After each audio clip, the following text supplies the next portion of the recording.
What is up, everyone? As you can tell, my Ableton is a little different, and I don't have my samples or anything on here, but that is okay because I built a new desktop and it's super fast.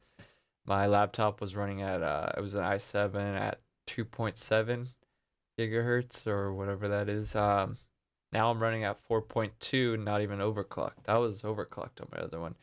Uh, I got 16 gig RAM, but it's DDR4 then rather than 3. It's running at 3000 rather than 2100, I think. I have a 6 gigabyte graphics card, 1060. I think it's GeForce. I don't know. I'm new to all this technology stuff, but yeah. And I also have a dedicated sound card, which I'm still working on setting up. For some reason, this capture wasn't recording the system audio and stuff. So I went back to the quad capture, but because my computer is much faster, I'm able to run it at super low sample rates compared to like my 1000 and 2000 when I'm recording. I think I'm at like 500-ish. That is update on my end, and we got requests to do some deeper dubstep type tutorials, so this week's going to be dedicated to deep dubstep.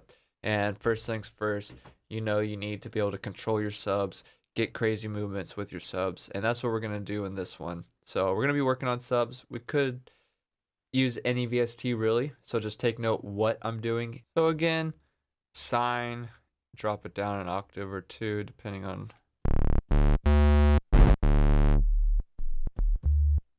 And what I like about Massive is because you could combine the two, give a little square to the. So if you want a little bit of the rumble, and we don't need to go so far. And again,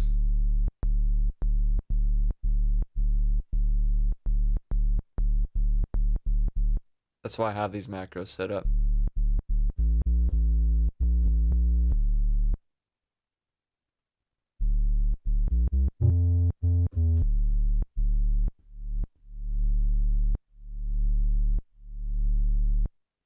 So what I like is so if you do the low pass filter might not work just because it's a sub.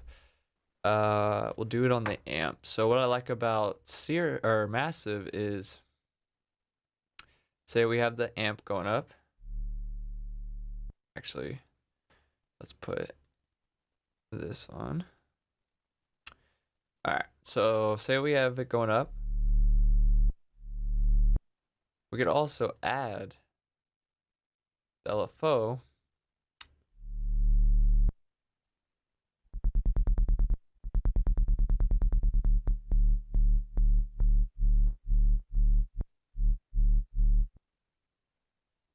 And say you do like,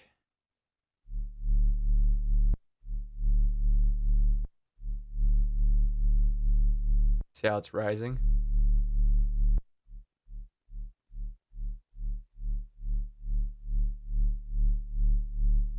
You can make some cool rises and sub drops and stuff by doing the opposite too.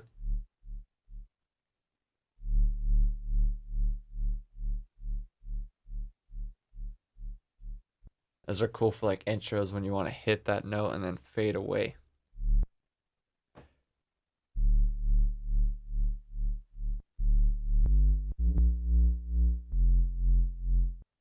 And we could also drop it back to the sub if you want.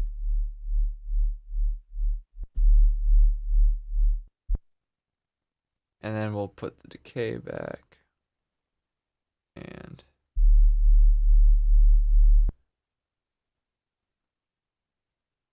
that's actually the sound.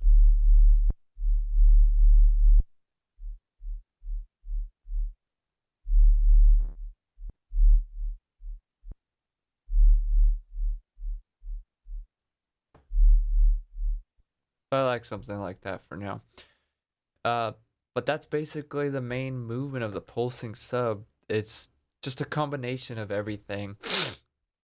And I like Massive again because you could layer it up like that.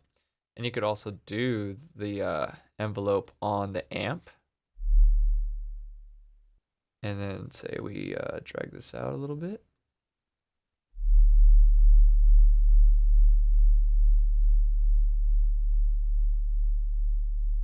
So then that way you could have that envelope going the distance of the amp, of the LFO.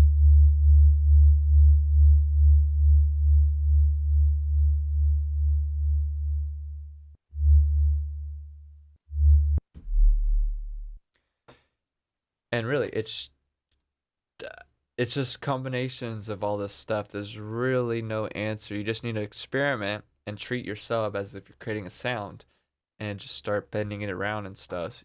You could do it with the pitching too. Say we do like an octave.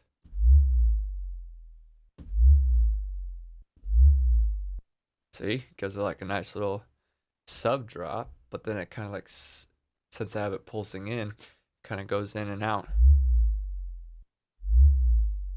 It's like a reverse with a sub drop, which is really cool.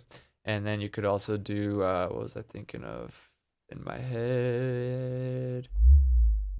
Oh, turn the LFO back on. And then go back to 1 and turn the level up.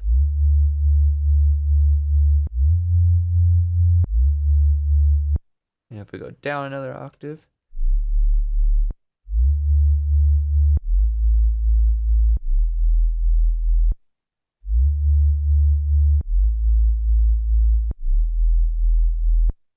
you know, so that's basically your pulsing sub, your deep dubstep sub basses.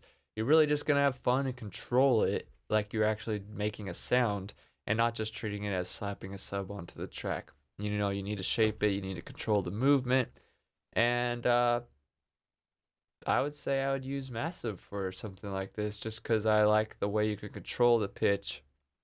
You could double control the amp, and the LFO amp, I'm used to doing it like that. Again, you got your main envelope that you can mess with, and then these envelopes. I'm sure you could do the same thing in Serum. We would have got something similar to that, but Serum happened to crash on us and not put out any audio. I'm not sure what that was about. I didn't want to mess with that, so we quickly jumped to Massive and made it. That's what you need to keep in mind when you're making your own music. If you can't figure it out, or you're trying to use something new but you can't figure it out or it works, don't get frustrated. Just jump to another plugin and just do what you wanted to do with that. So it's really good if you really know sound design. You're able to jump from VST to VST because they're all pretty much the same, just different layout, different routings and stuff, and algorithms that give you the sound. So everything's a little different but all the same.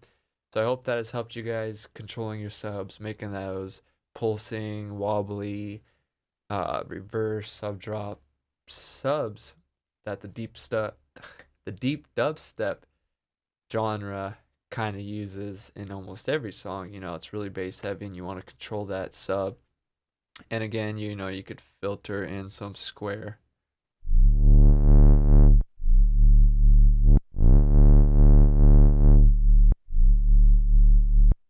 And get even more tones and stuff. So as always, I hope this has helped you. Thanks for watching.